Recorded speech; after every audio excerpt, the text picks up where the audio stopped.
Welcome to From the Trenches, success shortcuts revealed by real-world innovators crushing it right now. I'm your host, Scott Hartley, and we're back with another episode packed with actionable strategies from today's most successful entrepreneurs.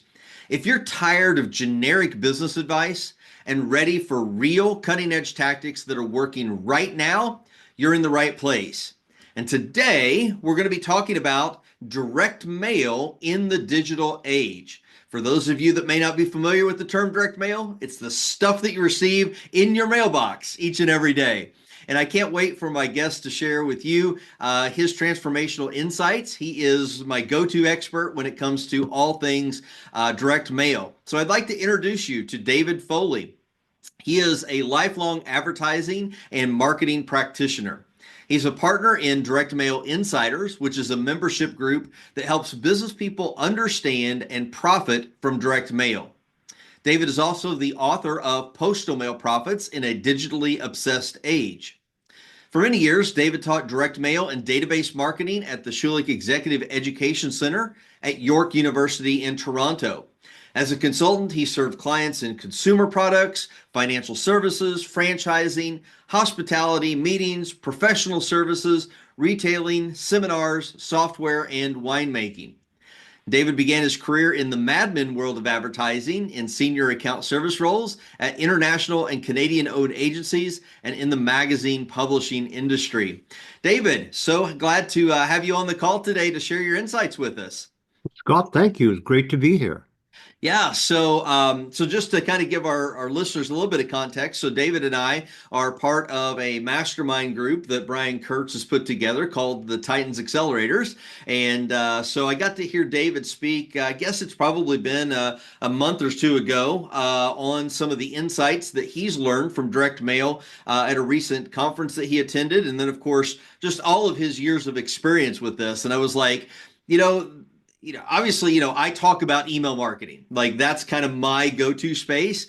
But I do understand that, direct mail has a very key place in marketing and growing our businesses. And so that's why I wanted to bring David on the call today so that he could share with you his wisdom and, answer the question basically, or help you answer the question, is direct mail right for you?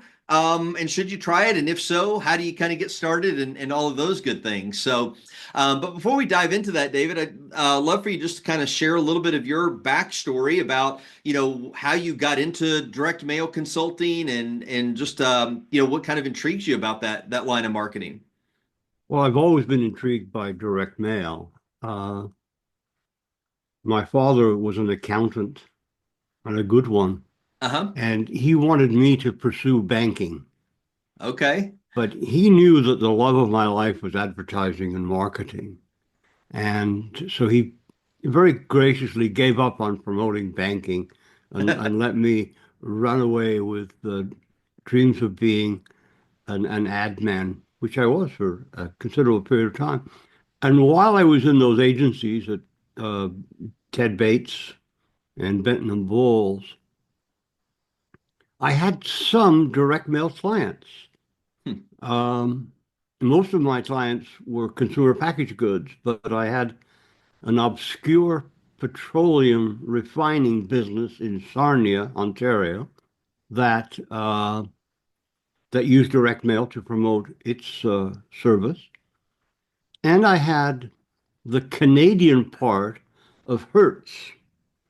And Hertz essentially, back in those days, Hertz Canada was a rental car company designed for Americans visiting Canada. I mean, Mm-hmm. that's simple. And the interesting thing about Hertz was they developed this thing they called the Number One Club. And it was developed as a guide for operations, how to get the car for the visitor as quickly as possible once they arrived at one of the major airports where Hertz was located. Mm-hmm. It did not occur to them until probably a year later that having the names and addresses of these rental customers was an absolute gold mine in terms of marketing. Sure. Because relatively speaking, only a small fraction of people rent cars. Mm-hmm. One of the consultants in that world once said if you wanted to promote car rentals, just offer to buy the people planning to rent a car a hot dog and a Coke at a ballpark, and you'd spend less money than you would on advertising.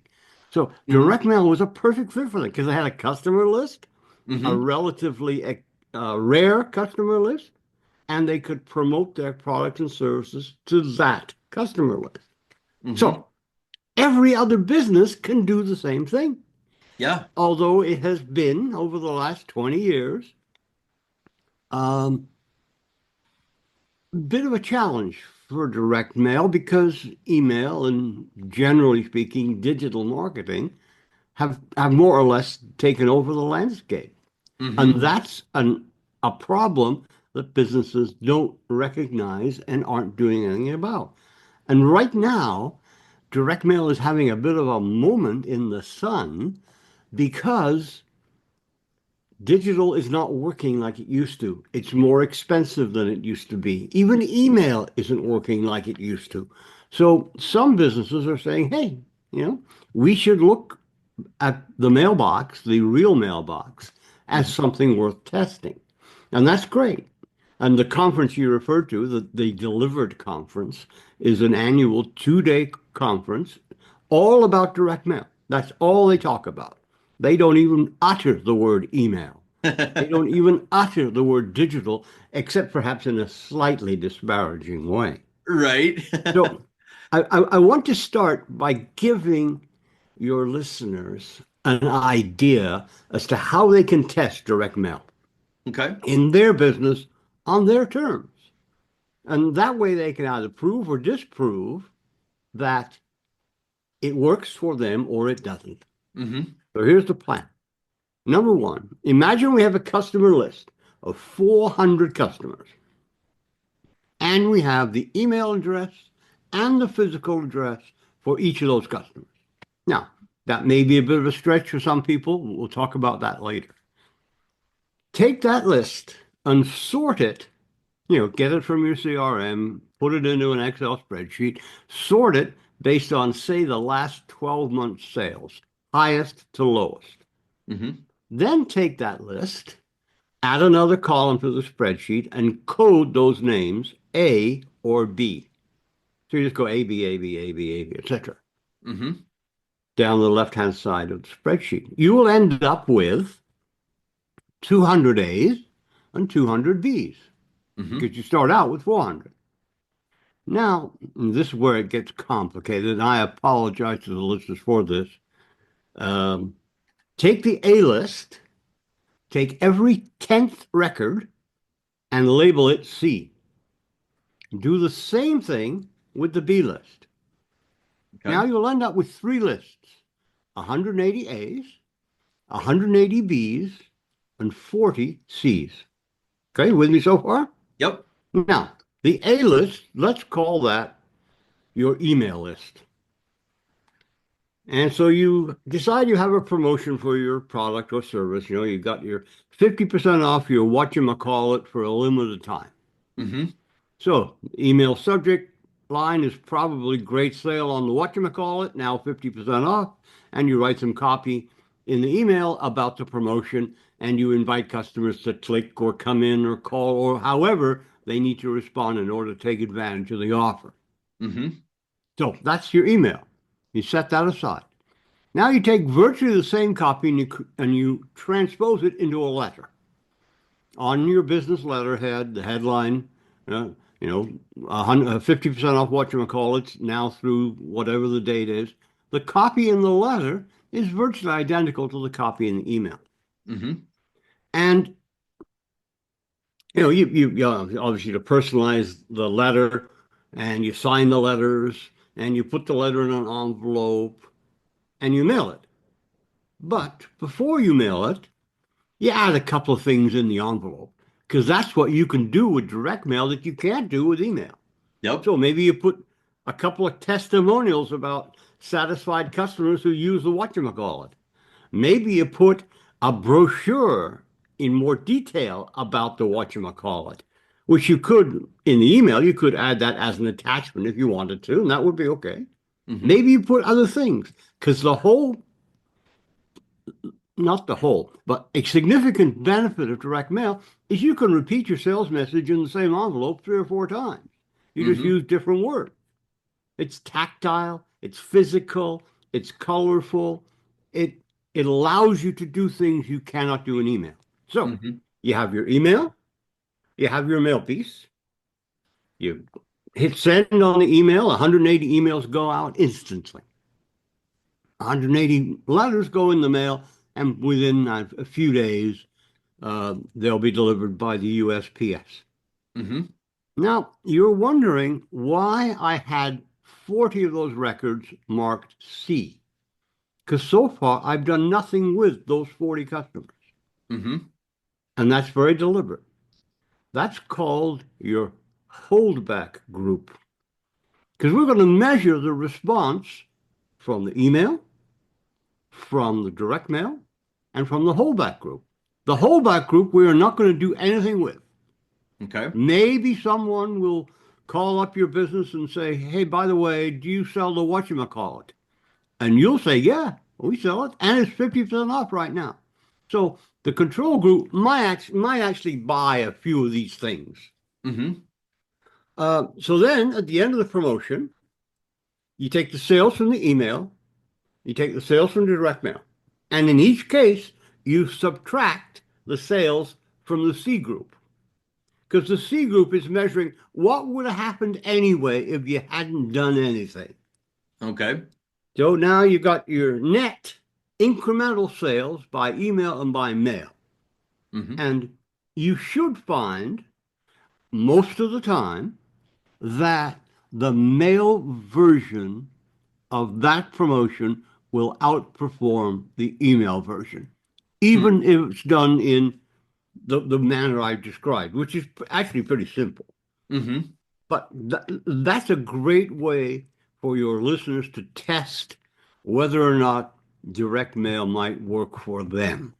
Sure. And just in case I haven't explained it correctly, I will put together a document that describes this in excruciating detail and offer it up to your listeners if they want to get it after this podcast is aired.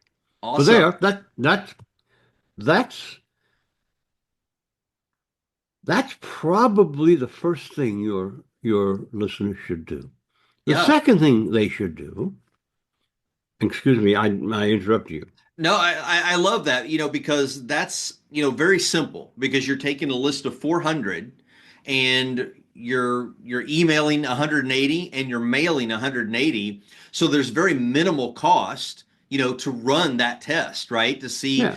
is direct mail going to be profitable, and something that we should maybe, scale up, with other products and services or, to a larger list, right? Yeah, I'm glad you mentioned that. First of all, the biggest cost you're going to have in the direct mail is postage, Yep. right? And postage is postage. But if you had a list of 4,000 customers, you should not do this to all 4,000. You test the first 400, Mm-hmm. right? The quickest way to go broke in direct mail is to mail everything to everybody.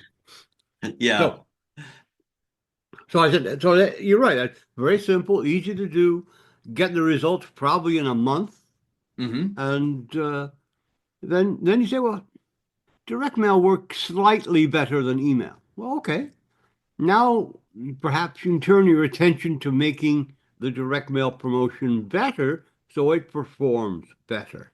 Mm-hmm. Generally speaking, the return on investment with direct mail to house files, that means customer files, uh, outperforms email to customer files by about 4 to 1, Hmm. which is why I say the direct mail promotion should work better than the email promotion. Yeah. So, the second thing your listeners should do is to pay attention to the direct mail they get at home. Mm-hmm. It's kind of like a free course in direct mail, and all you have to do is look at what people send you.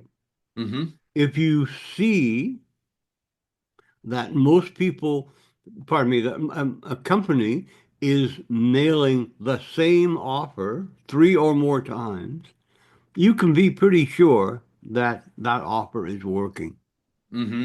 So you might take note of that.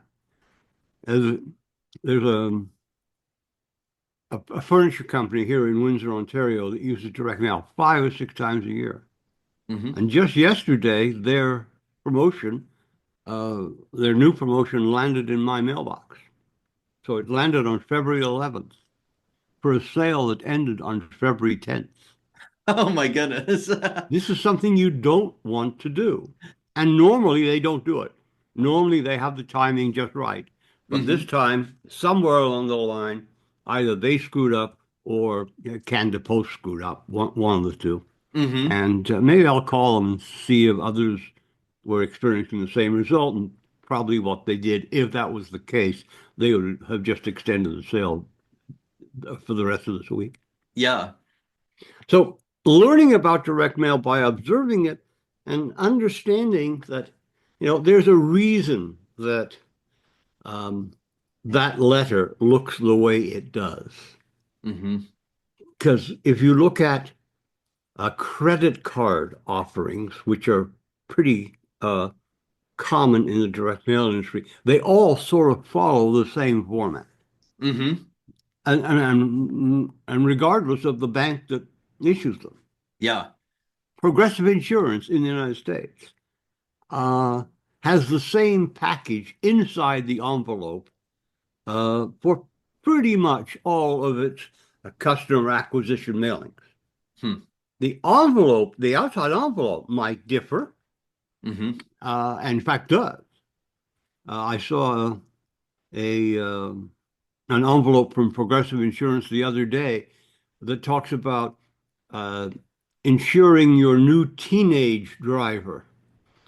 And there's a great photograph on the outer envelope of a teenager driving the car, and dad is covering his eyes with his hand because he doesn't want to see what she's doing because he's not very sure that she's a good driver. But inside that envelope is the standard progressive pitch. No mention of teenage drivers, nothing.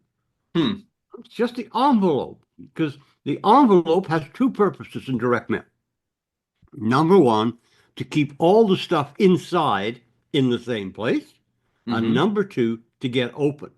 Yep. So in direct mail, you have two choices when it comes to envelopes.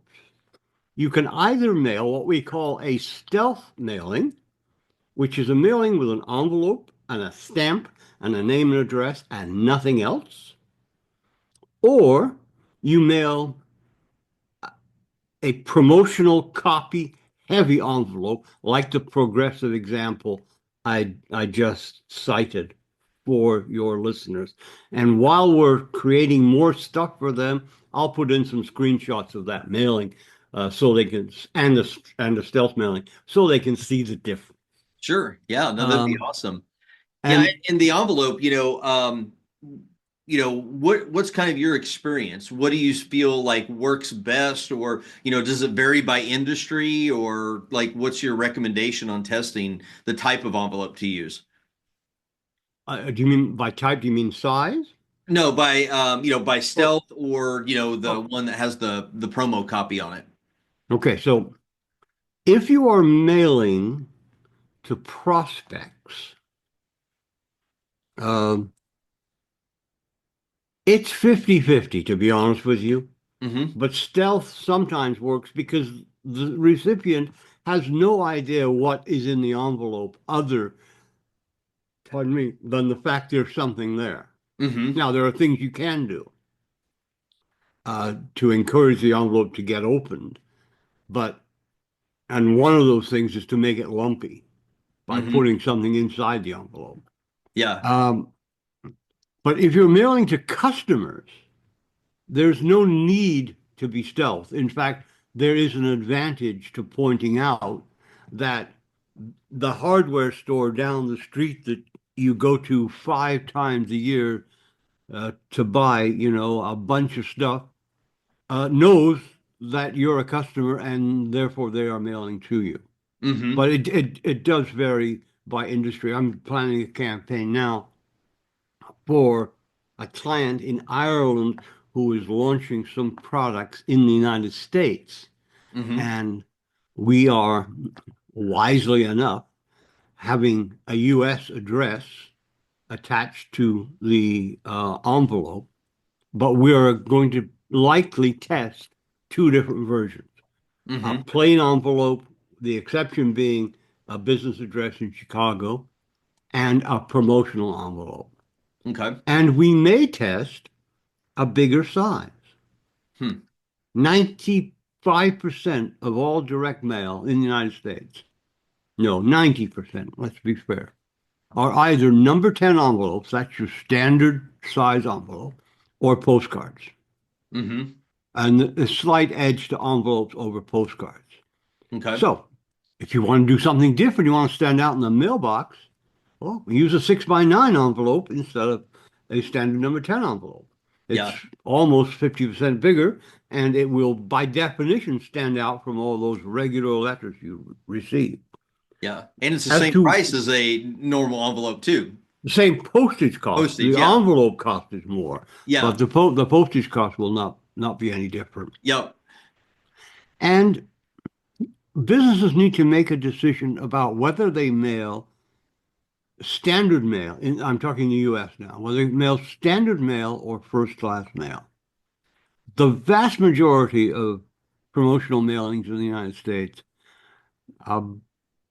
40 some odd billion dollars last year, goes by standard mail. Hmm. But standard mail takes longer to be delivered than first class mail. Mm-hmm. So sometimes you have to mail first class mail if you don't have the quantities required to to mail standard. Mm-hmm. But other times, and I'll put this in the stuff that we offer up to your listeners, you want to mail first class.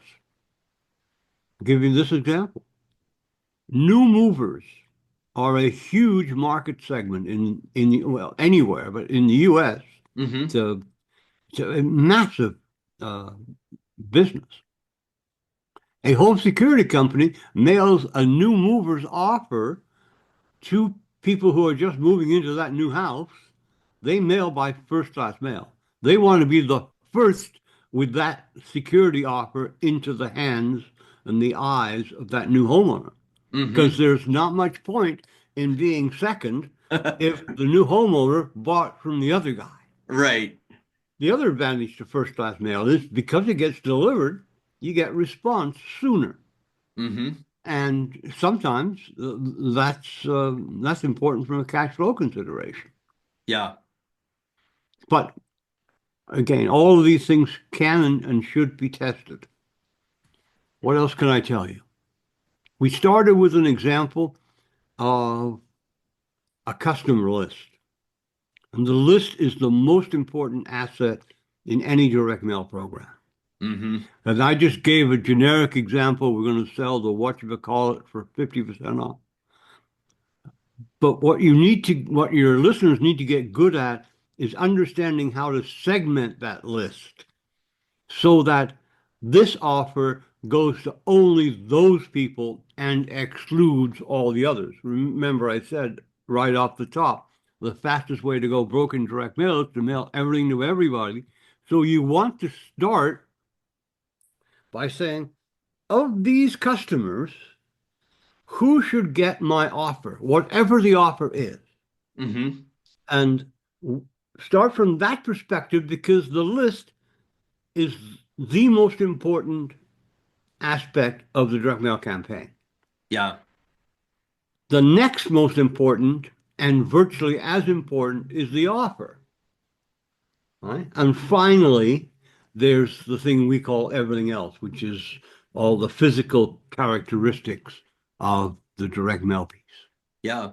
Now, quick question, because I love the fact that you pointed out, segmenting your list. And that's, important because we talk about that in the realm of email marketing, that Mhm. that needs to be, done for email as well, because it doesn't really matter what type of marketing you use, the media that you use. when you're laser focused on somebody who you know is interested in that offer that you're making, you're going to always get better results. It doesn't matter what the media is. So I love the fact that you mentioned that, especially on your direct mail list, because it is more expensive, of an investment to make, that it's worth taking the time to identify the right people to send the letters to, right? Now, Absolutely. here in the United States, and I'm sure that you're aware of this, there is this service that the post office offers called Every Door Direct Mail. So you can literally, do the shotgun approach, with a postcard or whatever that it is, and send it to everybody within a certain area, and it will go to every home, every post office box, every business or whatever. Uh, and obviously that can be a little bit cheaper. They offer that as a cheaper rate as opposed to, normal mailing. But is it really worth the bang for the buck that they kind of promote that as? It depends on what business you're in. If you're in a business supplying services to a house or an Mhm. apartment or a condo, whatever, yeah, every door direct mail works. Andrew Edinker, who owns a company called the Best Postcards, does millions of dollars a year sending postcards using EDDM for plumbers and electricians and roofers and so on and so forth. And there are Mhm. other companies like Postcard Mania that do exactly the same thing. Uh-huh. And Andrew, but I mentioned Andrew specifically because he will say that those mailings aren't response mailings as much as they are branding mailings. Okay. You don't need a new roof every month of the year. But Right. when you need a new roof, you need it now. Hmm. So the idea is you just mail every month to that group of houses about new roofing.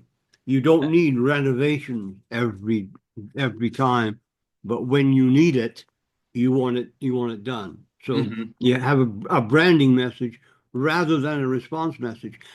And some of that also comes back to direct mail in the sense that not every piece of mail you send necessarily has to lead directly to a sale. Mm-hmm. It can be, and my good friend Doberman Dan will tell you that every business should mail, not email, mail a physical newsletter to their customers every month or so. Hmm. And it doesn't matter whether it's every month or every 2 months or every quarter, just set on a timetable and stick to it. Yeah. Because the newsletter helps build that bond between the supplier and the customer. And my Hmm. wife had a retail business for 16 years, and she mailed newsletters every two. We started mailing every month, realized that was too frequent from a cost and return point of view. Hmm. And so for the better part of 16 years, mailed every customer a newsletter every 2 months. Okay. And customers would come walking in the door with the coupon in their hand that they had uh, taken out of the newsletter, or they'd bring the newsletter right into the store and say, Hmm. I want that. Yeah. And that's exactly what you want to do. So the newsletter is a mix of response and information and branding and emotional bond building. And it it serves those multitudes of purposes very well in a simple 1117 format, folded in half and then tri-folded to fit in a number 10 envelope. I Yeah. can't tell you how many times Judy and I sat at the table on our balcony and folded and stuffed envelopes and added stamps.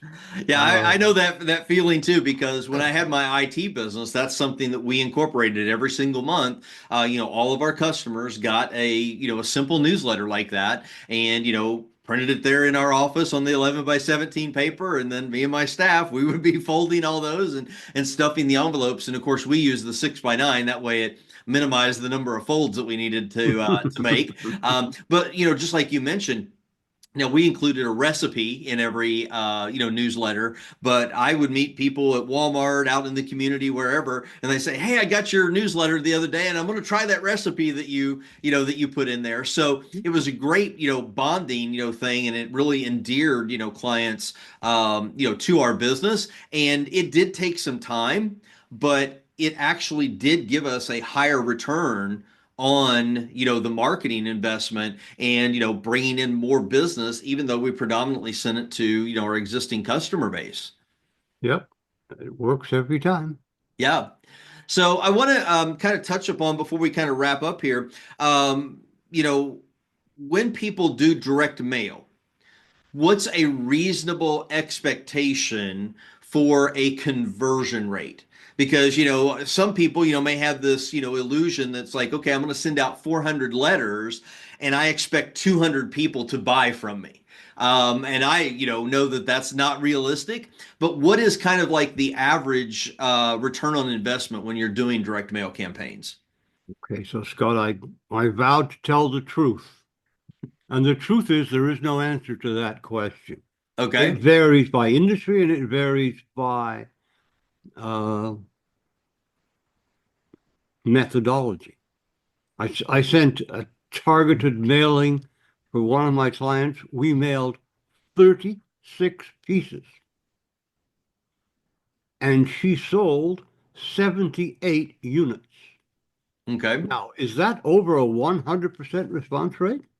No, Yeah. it's not, because everyone who bought more than one thing. That was inherent in that piece. The Gotcha. response on that campaign was probably about somewhere between 35 and 40%. That's Okay. absolutely huge. Yeah. I have campaigns where we've done uh, 4 and 5, 6% Mm-hmm. to uh, to a house file, and the same promotion to rented files, 1.5%. So that's the ratio I want your listeners to remember. Not the absolute numbers, but the fact that the customer file will outperform probably by 3 times Mm-hmm. any rental file. And it may outperform by more, Mm-hmm. especially if we follow what you've been saying about segmenting that list, Yep. especially if we have uh, done everything we can to make sure that our list is accurate, is kept up to date. Mm-hmm. And the best way to do that, just a quick tip, is to mail some things first class. Because if they're not deliverable, they're returned to you by the post office at no charge. So you Yeah. can update your CRM or your spreadsheet to know that um, Joe Sample doesn't live at 100 Main Street anymore.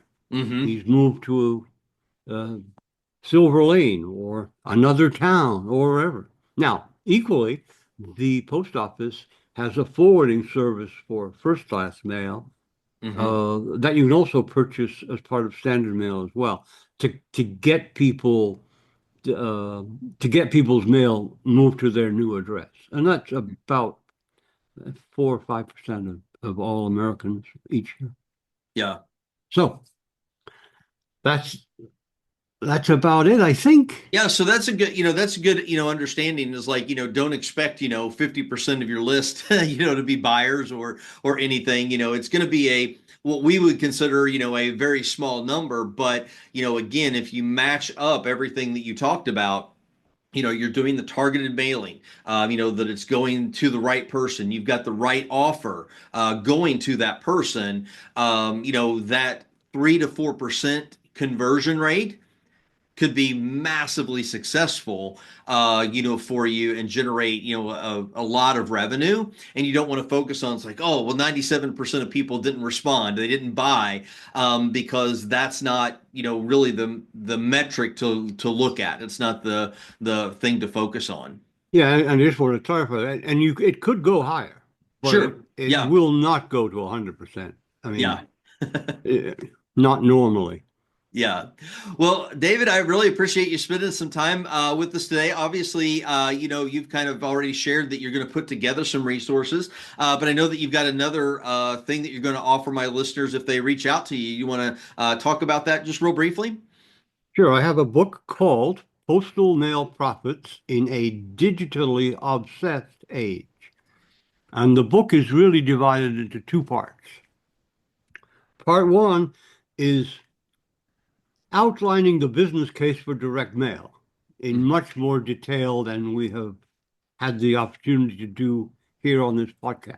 Mm-hmm. And part two is sort of a roadmap plan to how to put a direct mail campaign together, which talks about lists and offers and formats and so on and so forth. And there's a bonus chapter at the end, which gives retailers specifically, although it can work for others, a blueprint to run a birthday club for their store. Hmm. And a birthday club mailing is virtually guaranteed to be profitable right out of the gate Mm-hmm. because you are celebrating the birth date of your customers and you are giving them a small gift, like a $10 gift card or something like that, Mm-hmm. that's going to burn a hole in their wallet until it's spent. Yep. And you know, we haven't even gotten into the whole discussion about uh, how you attach emotion to direct mail. One way is to send a lovely handwritten card and a little gift on someone's birthday, Mm. Yep. especially if they're older, because they may not get many of those cards these Mm-hmm. days. Yep. But even Gen Z people wouldn't mind a $10 Starbucks gift card, would they? Right. Yeah. No, So that the anyway, book so sounds like that's really, available. A really digital good. copy is available without cost or obligation. All your listeners need to do is send me an email to David at 85, that's the number 85, percentopenrate.com. All right. Awesome. Well, that the book sounds definitely, like a great plan. And so, if nobody, if any of our listeners have not really given thought to direct mail, I would encourage you, to maybe re-listen to this podcast. Definitely request the book, because think of how many times I actually just went to my post office box a couple hours ago, and to check the mail. There was nothing in it. Like I literally did not need to drive to the post office. So doing direct mail, there's a huge opportunity because there's many days that people receive nothing and you're going to stand out. They may not necessarily be interested in what you have to offer, but you're not, I mean, they're going to see it, Yeah. because you're not the mailbox, the physical mailbox is nowhere near as crowded as the No, sorry, you email have box. exclusivity. We haven't even talked about that, but Yeah. maybe Awesome. maybe if more people use direct mail, there'll be less exclusivity. But Yeah. that's fine because there'll still be exclusivity compared to email or digital advertising, uh, even if every one of your podcast listeners says I'm going to use direct mail from now on. Yeah. Absolutely. Well, David, thanks for your time. That's all for today's episode of From the Trenches. Remember to email David to get a copy of his book, Postal Mail Profits in a Digitally Obsessed Age. And his email address again is david at 85percentopenrate.com. We'll make sure that we have his email address in the show notes so that you can send that over to him. And if you're looking to supercharge your email marketing, check out my book, Hit the Inbox, at hittheinboxbook.com. It's packed with 76 pages of strategies to get your emails landing in inboxes and driving sales. Thanks for tuning in today. If you found value in this episode, please subscribe, rate, and review the podcast on your favorite platform. It helps us reach more entrepreneurs like you. And until next time, keep crushing it in the trenches.